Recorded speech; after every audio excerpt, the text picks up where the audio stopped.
بسم الله الرحمن الرحيم، والصلاة والسلام على أشرف المرسلين سيدنا محمد صلى الله عليه وسلم النبي الأمين وعلى آله وصحبه وسلم أجمعين.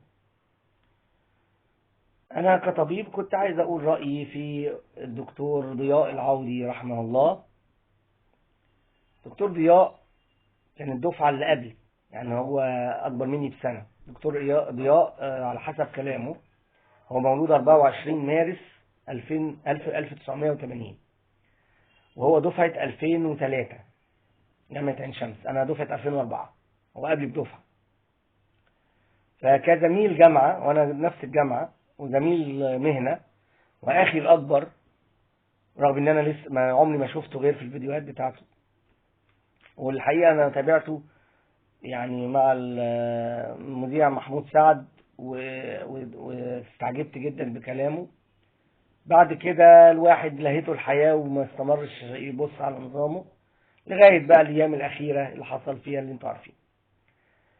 طيب، عايز أتكلم على الناس زمايله للأسف اللي يقولوا إن هو دكتور مش فاهم حاجة أو مريض نفسي أو كلام ده. يا جماعة انتوا ما تعرفوش يعني إيه كلية طب عين شمس. أنا عارفها كويس. الكلية دي صعبة جدا، وهو كان من أوائل دفعته وتعين فيها، ده كان وصل فيها الأستاذ مساعد، ومعاه دكتوراه في التخدير والعناية المركزة أو الرعاية المركزة. ودي من أكتر دكاترة الرعاية المركزة، دول أكتر ناس فاهمين طب كويس. ليه؟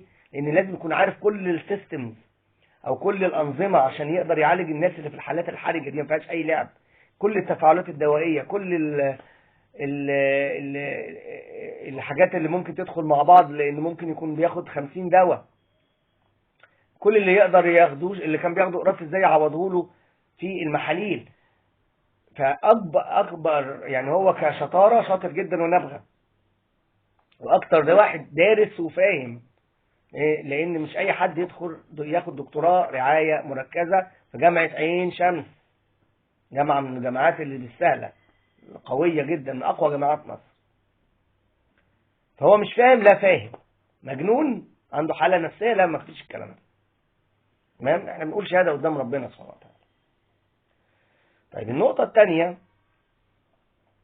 كل ما جاء به الدكتور او ثلاث ارباع ما جاء به الدكتور ضياء العودي كله ليه اساس ناس قالته قبليه، سواء بقى من تجنب حاجات معينة، سواء كانت للحساسية، سواء كانت ففي ناس كتير جدا منع الخضروات بره. في ناس بتقول الفراخ ممنوعة. في ناس بتقول البيض والألبان ممنوعين. فانت بتتكلم في ناس منع البقوليات. في ناس، بس كل واحد حاجة لوحده. هو الراجل جمع لك الحاجات اللي بيقول لك انها تضرك، او في نظريته انها تضرك او بتضر الجسم. بعدين احنا كلامنا كله يؤخذ منه ويرد، يعني مش قرآن. يعني انت مش لازم تاخد النظام كله. انت ممكن تاخد الحاجات اللي تناسبك واللي شايف انها ما بتتعبكش او كده. ممكن تاخد اللي انت عايزه. بيقولوا بطل ادويه وهو انت مش واثق. وبعدين يا جماعه لازم نفهم حاجه. محدش بيبطل الادويه، محدش عاقل بيبطل الادويه الا لو اتحسن. ما انا باخد ادويه بقالي سنين ومش متحسن. حاسس ان انا مش متحسن رقميا على الورق، انا متحسن، لكن انا حاسس مش متحسن. طب فرضا مشيت على النظام ده وبدات اتحسن، انا هحس نفسي ان الادويه اصلا ملهاش لازمه وابدا ابطلها. تمام. ده انا كواحد مش دكتور يعني.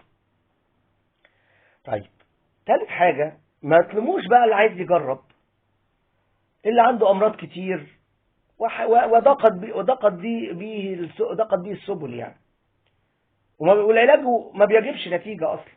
بياخد شنطه علاج وما بيجيبش بيها نتيجه.